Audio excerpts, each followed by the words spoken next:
De pronto, don Carlos empezó a tener pesadillas recurrentes en las que una culebra se le abalanzaba mientras él dormía. Esta historia es muy interesante, me la contó mi amigo Carlos Mutul desde Teabo y me dice que hace muchísimos años cuando él estaba trabajando en su milpa, le tocó hacer limpieza. Entonces estaba parado sobre una laja, una piedra muy grande y por ahí estaba haciendo limpieza, estaba limpiando, estaba deshiervando, tenía su coa a un lado y de pronto a lo lejos dice que empezó a ver algo que se movía sobre la laja, sobre la piedra, pero con una velocidad extraña. Era una culebra, era una serpiente. Aquí en Yucatán a las serpientes le decimos culebras, así que no se asusten con ese término. Él piensa que es una culebra y entonces toma precaución y además su cuerpo empieza a quedar rígido, como que empieza a tener esta sensación de que algo malo puede pasar. Empieza a voltear y encuentra una piedra grande. Dice don Carlos que levantó con fuerza la piedra grande, esperando que se acercara ese animal. Y cuando estaba cerca, comenta y se acuerda que era como de 2 metros de largo y tenía un cascabel en la punta. Se trataba de una serpiente, una culebra venenosa. Logra atinarle con la piedra y le da la mera cabeza. No conforme con eso, le corta la cabeza y la entierra a un lado y corta el cascabel y se lo lleva como trofeo. Él ya había escuchado de personas antiguas que hacer esto es malo, pero él quería presumir lo que había hecho, ¿no?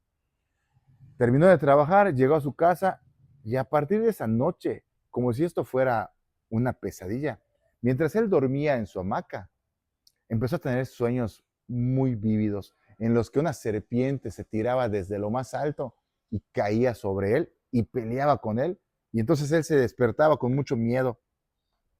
Esta pesadilla se empezó a hacer recurrente, a tal grado que don Carlos ya no dormía en paz. Es más, casi no dormía.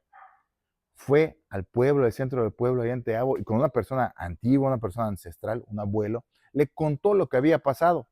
Y el abuelo le dijo, lo que viste en los montes, en la milpa, no era una culebra, era Iquican, una serpiente de aire.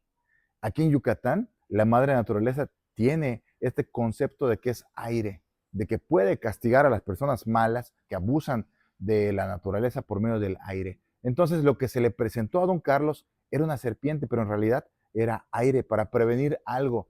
Don Carlos, pues, decidió cortarle la cabeza y la enterró. Y le dijo a esta persona, lo que tienes que hacer para que te dejen de molestar es llegar donde estabas, desenterrar la cabeza y devolver, sobre todo, devolver lo que tomaste como trofeo. Recuerda que no es tuyo.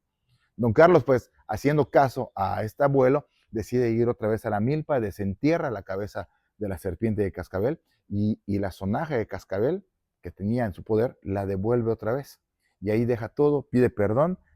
Y don Carlos dice que después de esto, como si fuera absurdamente arte de magia, no sé, le dejan de pasar estas pesadillas. Hasta el día de hoy, don Carlos lo cuenta y lo cuenta con un temor, pero al mismo tiempo con este aprendizaje de querer y de tener esta conciencia de que la madre naturaleza nos da todo, no debemos de abusar y que además no debemos de tomar nada que no sea de nosotros, sobre todo si estamos en la selva y aquí en Yucatán, pues se cree que a través de las leyendas y los mitos está esta advertencia viva hasta el día de hoy.